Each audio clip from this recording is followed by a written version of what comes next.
Togo, autorités politiques et administratives togolaises ont commémoré les 18 ans de la disparition d'Eyadema Gnassingbé via divers cultes. Les offices religieux commémorant les 18 ans du rappel à Dieu de l'ex-président du Togo, Étienne Eyadema Gnassingbé, se sont achevés ce 5 février à Kara, 420 km au nord Togo, en présence de Faure Gnassingbé et de plusieurs hauts dirigeants du pays. Une prière œcuménique, musulmane, catholique et protestante, a clos ce dimanche 5 février 2023 au Palais des Congrès de Kara la série d'offices religieux dits pour le repos de l'âme d'Eyadema Gnassingbé qui a présidé aux destinées du Togo durant 38 ans. Cette prière œcuménique a connu la présence de Faure Gnassingbé, de la présidente du Parlement Chantal Tsegan et du Premier ministre Dogbe Olusegun Obasanjo, ex-président de la République fédérale du Nigeria. Plusieurs membres du gouvernement togolais, autorités administratives, militaires et traditionnelles ainsi que des responsables locaux des régions de la Karaï centrale ont aussi pris part à cette prière qui a regroupé des croyants de plusieurs obédiences religieuses.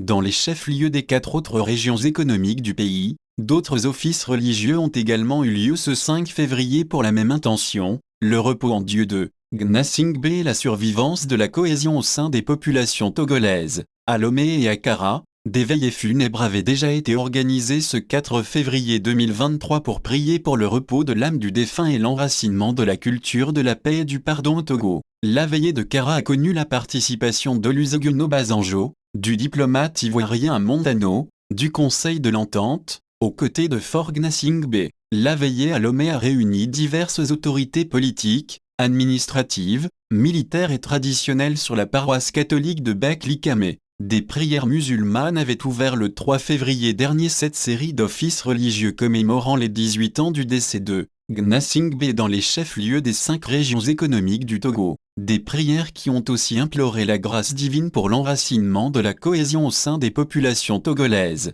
Eyadema Gnassingbé a dirigé le Togo officiellement du 14 avril 1967 au 5 février 2005. Son héritage politique divise toujours les populations togolaises partagées entre adhésion à ses legs multiformes et critiques virulentes de la gouvernance du défunt président. Faure Gnassingbé a succédé à son père biologique à la tête du Togo officiellement depuis le 3 mai 2005 au terme d'élections présidentielles dont les résultats demeurent rejetés par l'opposition togolaise.